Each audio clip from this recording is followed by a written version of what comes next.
बात बेबाक में आपका स्वागत है। मैं हूं प्रोफेसर देवेंद्र प्रसाद राय।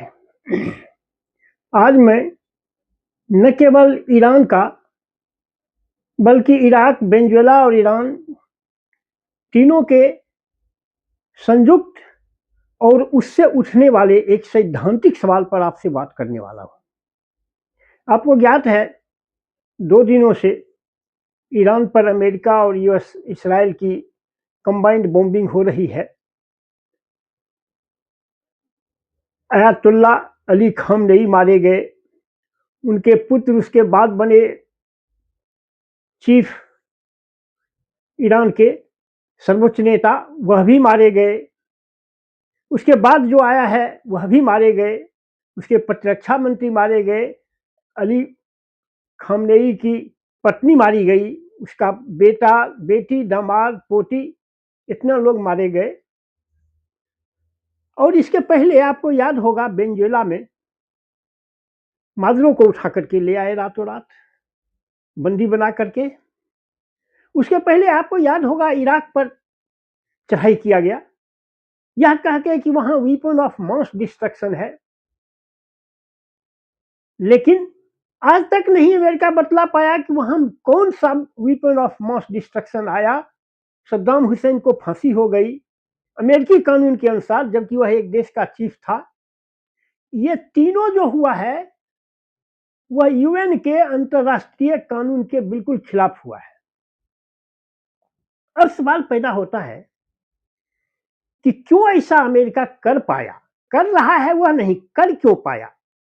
आप फर्ज याद कीजिए, फर्ज कीजिए, अगर सोवियत यूनियन से का विघटन न हुआ होता, अगर सोवियत यूनियन से अगर लाल झंडा आज नहीं उतरा होता, तो क्या ये तीनों घटनाएं घटती? आप याद कीजिए 1971 का जंग, अमेरिकी बेड़ा पाकिस्तान के मदद के लिए चल चुका था, भारत को पता नहीं था, लेकिन केजीबी को, रूस का जो खुफिया एजेंसी है केजीबी, उसको पता था कि चल चुका है। हमारे समर्थन में रूस का बेड़ा चला, उसके रूस के डर से तो थर-थर कांपता था अमेरिका। जब तक सोवियत यूनियन था, जब तक वहां लाल झंडा था, तब तक थर-थर कांपता था। क्या हो गया है? क्या गोर्बाचोव सभी न्यूक्लियर आयुध लेके चला गया? नहीं, एक चीज हुआ है कि लाल झंडा उतर गया है और पूरा विश्व, पूरा थर्ड वर्ल्ड आज जैसे कहते हैं टूअर हो गया है। सोवियत यूनियन में लाल झंडा कमजोर देशों के सुरक्षा की गारंटी थी, आज वह गारंटी खत्म हो गई। तब इसलिए मैं कहता हूं कि जिन लोगों ने भी लाल झंडा को कमजोर करने में अपनी अपनी भूमिका निभाई है, वो सब उसकी सजा भोगेंगे और भोग रहे हैं। बंगाल में क्या हुआ? अब उस समय तो नरेंद्र मोदी नहीं था, कांग्रेस की सरकार थी। आपने बम, मुसलमानों ने वामपंथी को छोड़कर ममता बनर्जी को ले आया, वामपंथ कमजोर हो गया। इसी तरह दुनिया में सब जगह वामपंथ कमजोर हुआ। फल हुआ है कि आज मुसलमान छाती पीट पीट करके रो रहे हैं कि क्या हो रहा है, इतने मुसलमान मारे जा रहे हैं। अरे उस समय नहीं सोचा था जिस समय आपने बंगाल को छोड़ करके ममता बनर्जी को के साथ चले गए थे? उस समय ये बात नहीं याद आई थी? आज आपको रोना रोना पड़ रहा है।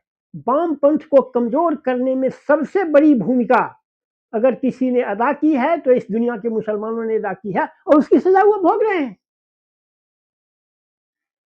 जब तक सोवियत यूनियन था भी तो कुछ दिनों तक चेचेनिया का मुसलमान उसके लिए सिर दर्द बना रहा। तो जो आपने किया है वह आप पा रहे हैं, आपने जो बोया है वह काट रहे हैं।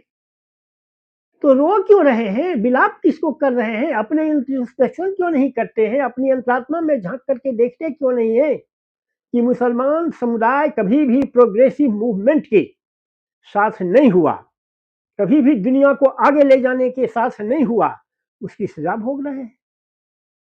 और मैं तमाम लोगों से, जो लोग आज खुश होते हैं, पहले इराक, फिर वेनेजुएला, फिर ईरान, अगली बारी किसकी? आप कहेंगे अगली बारी ग्रीनलैंड की, तो ठीक है, ग्रीनलैंड के बारी किसी की भी बारी आ सकती है। और जैसा कि आप देख रहे हैं, पूरा दुनिया, भारत की तो छोड़िए, भारत को तो इधर कुआं है, इधर खाई है, इधर बरसों से आ रहा मित्र राष्ट्र ईरान है, और इधर नया दोस्त इजराइल है। बहुत लोग दुहाई देते हैं भारतवर्ष में, पुराने दोस्त को नए दोस्त के लिए छोड़ दिया। अरे राजनीति में कोई दोस्त या दुश्मन होता है क्या? राजनीति में कोई परमानेंट दोस्त या दुश्मन नहीं होता है। आप ही सोचिए ना, इंडिया ब्लॉक में जितने दल हैं, सारे लोग कांग्रेस की विरोध की राजनीति करके राजनीतिज्ञ बने हैं, और आज उसी के साथ है। परमानेंट दोस्त दुश्मन नहीं होता है राजनीति में। हमारा पाकिस्तान के साथ युद्ध हुआ, ईरान के विदेश मंत्री भारत में थे, दिल्ली में, कोई स्टेटमेंट हम लोगों के पक्ष में नहीं दिया, और इजराइल ने हमारे पक्ष में दिया। कैसे हम आज उसके खिलाफ हो जाएं? माना वह अत्याचार कर रहा है, तो अत्याचार तो आपने भी कम नहीं किया है। हजारों, 12,000 से ऊपर लोगों को मार दिया है इसी प्रदर्शन के दौरान। कितनी लड़कियों को आपने मार दिया है, वह जो बुर्का के खिलाफ जो आंदोलन चला था ईरान में, उसमें। तो मानवता के तो दोनों शत्रु हैं। मान देखिए, कोई भी थियोक्रेसी होती है, वह मानवता का शत्रु होती है। वह अपने थियोक्रेटिक रूल के नजदीक वह किसी को कुछ नहीं समझती है। मानवता जाए चूल्हे भाड़ में, कोई प्रोग्रेसिव आइडियोलॉजी उसके नजदीक नहीं आती है। इसलिए आज दुनिया के लोगों को यह सोचना है कि हम पूंजीवादी रास्ते पर चलकर हम अमेरिका के गुलाम हो गए हैं। यूनिपोलर वर्ल्ड हो गया है। रूस और चीन, भारत का तो मान लीजिए दोनों से मित्रता है। रूस और चीन का तो इसराइल से मित्रता नहीं है, या अमेरिका से। वह क्यों नहीं कूद रहा है? आज भारत के बहुत लोग कह रहे हैं कि देखिए, मोदी चुप है, विरोधी दल वाले, उनको तो कुछ नहीं कहना है, केवल करना तो कुछ है नहीं, केवल आलोचना करनी है। तो आलोचना कर रहे हैं, तो आज चुप है। अरे हम चुप हैं, और एक स्टेटमेंट निकालने के अलावा रूस और चीन क्या कर रहा है? क्या वह अपनी सेना भेज दिया? संयुक्त युद्धाभ्यास किया? संयुक्त युद्धाभ्यास किया तो युद्ध में भेजो सेना को, करो अमेरिका उसकी मदद, भेजो उसके पास अपना मिसाइल, भेजो उसके हथियार।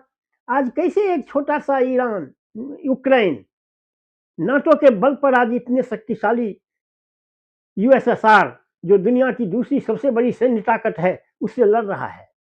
तो क्या आप सहायता देकर के ईरान को नहीं खड़ा कर सकते हो?